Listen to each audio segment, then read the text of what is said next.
it's Presley of ActOutGames.com here, and today's Comic Book Thursday, and I'm going to be reviewing Klaus 1 and Paper Girls 2.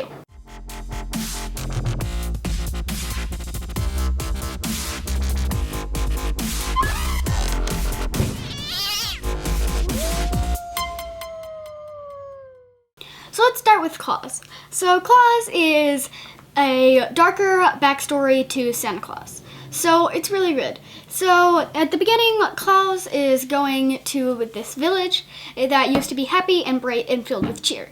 So he goes there, and then he realizes that it's not what it was before, and it's Yule time, which is the equivalent of Christmas, and all of the toys are being taken away from these kids and given to the prince. So Klaus sees this guard taking away a stone from a kid because he says that anything in the hands of a kid is a toy and all the toys belong to the prince, so he took it away.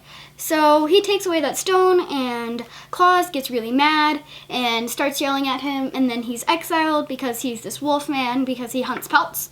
So he's exiled, and then the guards go after him again, and then they find him. And then his wolf comes in to save him, which is really, really cool. And the art in this book is amazing. I really love the shading, and certain pictures are just so great and colorful and super duper amazing.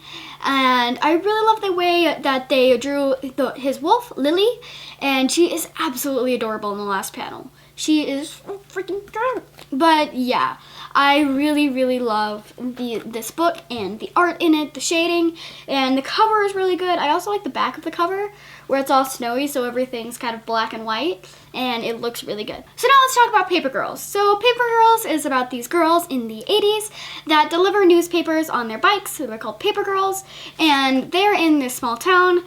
And while they're delivering their papers, weird stuff starts to happen, and there's these weird noises and strange men that stole one of the Paper Girls' walkie-talkies.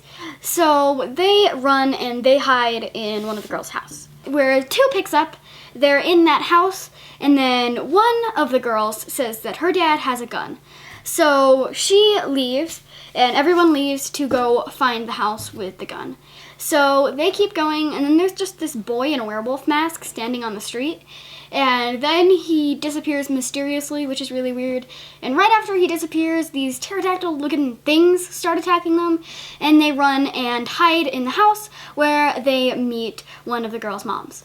So it was really, really, really good. I'm not going to talk about the ending because that's super duper spoilery, but it was a great end. It's dark, it's really dark, and it has some language, so not everyone watching this will be able to read it, but it's really, really good for those of you who can. So it's absolutely amazing. The art is really good, and it's actually like a little bit more than my level of drawing, so hopefully I'll be able to draw like that soon.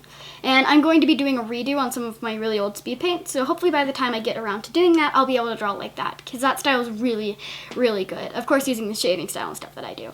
And I hope I can draw like that. It looks so great, and I absolutely love it. And this is such a cool scene, by the way. It's like, it takes up 2 pages. This is when the pterodactyl things are trying to hit them, and like she's looking up, and it's just so cool looking, and the colors in this are super vibrant and amazing. And yeah, I love it.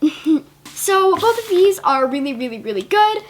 Of course, Paper Girls is darker and has language, so don't read it if you're super young and can't look at that stuff. And Klaus does have a little bit of a blood in it, but so if you're uncomfortable with blood, then yeah. But both of these are super duper great, and anyone who wants to read them, definitely read them. So yeah, thank you for watching, and as tomorrow.